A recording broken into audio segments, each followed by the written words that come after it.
With the continuing antics of his rogue brother and his wife in America, combined with illness befalling his beloved wife Catherine and father King Charles, Prince William appears to be at his most stressed in several years. Becoming heir to the throne hasn't been without its complications for Prince William. However, will the Prince of Wales fall? Please join me to discuss this issue further. Hello friends, welcome to the King YouTube channel. In the middle of last month, looking effortlessly elegant and chic in his signature velvet tuxedo, a smiling Prince of Wales did his best to keep calm and carry on as he went to the 2024 British Academy of Film and Television Arts Awards without his beloved wife Princess Catherine on his arm. Since his father the King's devastating cancer diagnosis, William's world has been turned upside down altogether. And at the same time, his number one supporter, Catherine, has been recuperating from major abdominal surgery. And according to royal insiders, this situation has caused something of a breakdown for the typically stoic 41-year-old. Apparently, William is incredibly stressed out, and understandably so. Reportedly, for the first time ever, William has actually started to worry about taking the throne. It's too soon, and it certainly couldn't come at a worse time for him and Catherine. Indeed, the children are very young. They need him. They need their mother for at least another 10 years. He was incredibly lucky to have his father available to him. William, and Harry for that matter, had something that Charles didn't have because Charles's mother, the late Queen, was busy with her duties his entire life. So he doesn't want that kind of lifestyle for George, Charlotte, and Louis, at least not yet. And in spite of the fact that people close to him are insisting that William, quote, doesn't like to think about it, it is thought that the heir is growing pretty sick and tired of the antics of Harry and Meghan over in California. The Duke and Duchess of hypocrisy on those fake royal tours all around the world are understandably annoying. An insider has revealed that William found the antics of impersonating royalty doing this to be completely outrageous. The traitor couple so cruelly threw the whole royal family under the bus because of those made-up accusations of racism. And also the stagnant firm system was something they really went after too.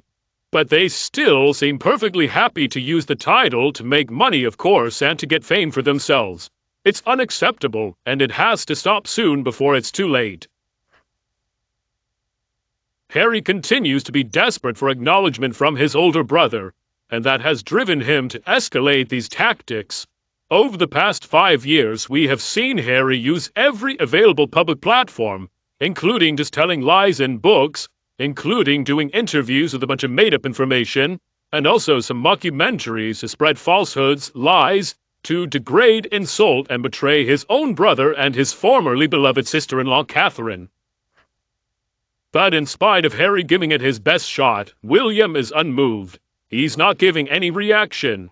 Undeterred in his recent 20-minute, mind-numbingly empty documentary, Harry resorted to exploiting William's own children to try to make himself look better, and at the same time going after their father in a really nasty way.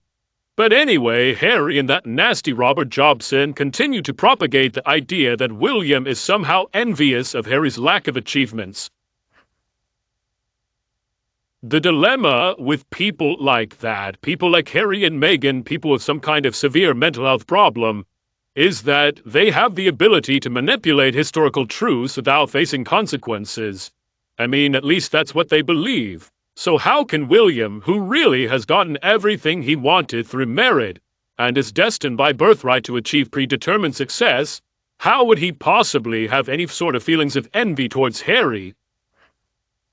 I mean, look at Harry. His past is littered with failures, dubious successes through favoritism, bitterness, spite, mental anguish, substance abuse, and alcoholism. And it seems like Harry is just eaten up with these feelings of spite and resentment. And really, it's only made worse by William's indifference. Harry is so desperate for a very public confrontation with his brother, but William's not going to do it.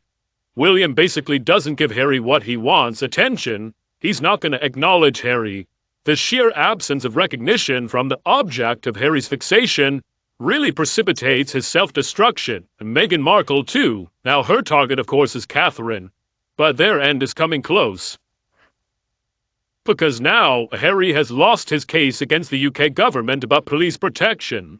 So where on earth is he going to go from here? Harry's just holding on to hope, but he probably shouldn't be at this point. Now, if he's got to pay for his own legal team as well as the Home Office's expenses, I think that's going to be enough to bankrupt him and Meghan. Well, Harry rolled the dice and he lost. If he had won, then he would have kept on gambling. He would have kept filing more lawsuits for more privileges. Considering the degree of entitlement and delusion that led Harry to bring this case in the first place, I don't know. Why did he have taxpayer-funded security before? Well, that's because he was a working royal. And why doesn't he have it now? Because he's not a working royal anymore. In my opinion, this case is not complicated. I mean, if I were to ask the government for private police security and whine when I don't get it, I would basically be doing exactly the same thing as Harry. Just one of the many, many examples that we can use to prove that Harry never understood the consequences of his pitiful decision-making. And that's probably a result of his low intelligence. Now, Harry does need protection, but the thing that he requires protection from is not located in the UK. Instead, it's something that's living in his own home. The police in the UK are also not for hire by private individuals, of course not. And, people who actually live in the UK are also not demanding private police protection. So why should that traitor have the right to hire the UK police when citizens in Britain can't? Why should Harry, as a private citizen, not a working member of the royal family, receive special treatment? He's just such a liar, he's so self-absorbed, he's a grifter, and he believes he is entitled to whatever he wants. Let's remember also that he couldn't wait to leave. He and Meghan ran at the first available opportunity, and he really stabbed his grandmother in the back. You know good and well that he and Meghan made so much money out of selling themselves to Oprah and Netflix. Personally, I don't think we should be pissing on them if they're on fire. I also just came across the news that Harry is planning to appeal. Oh yeah, okay, that's a good idea. He just can't take no for an answer.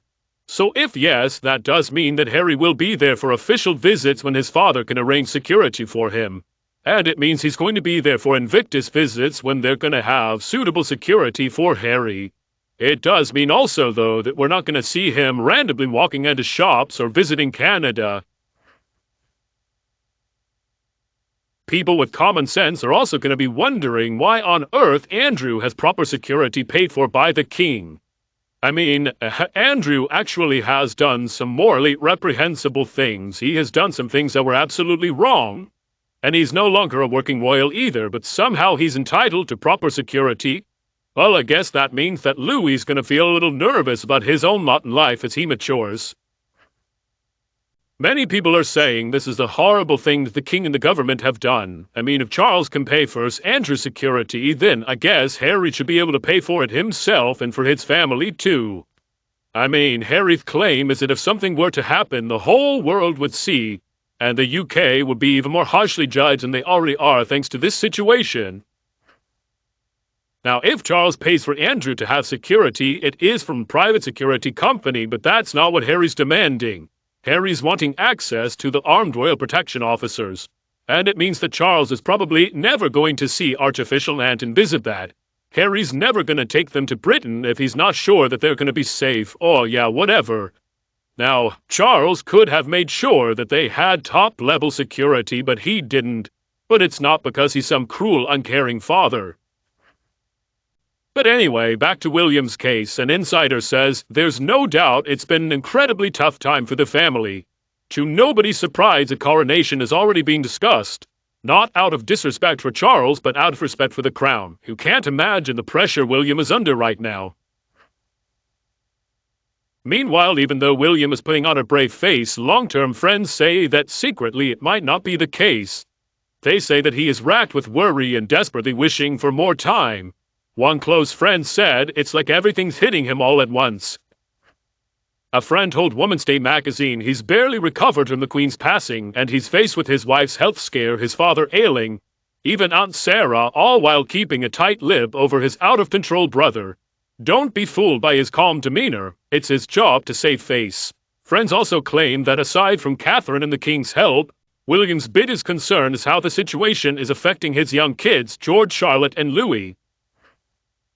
The friend went on to say, "It's definitely unsettled them. They have so many questions he's unable to answer.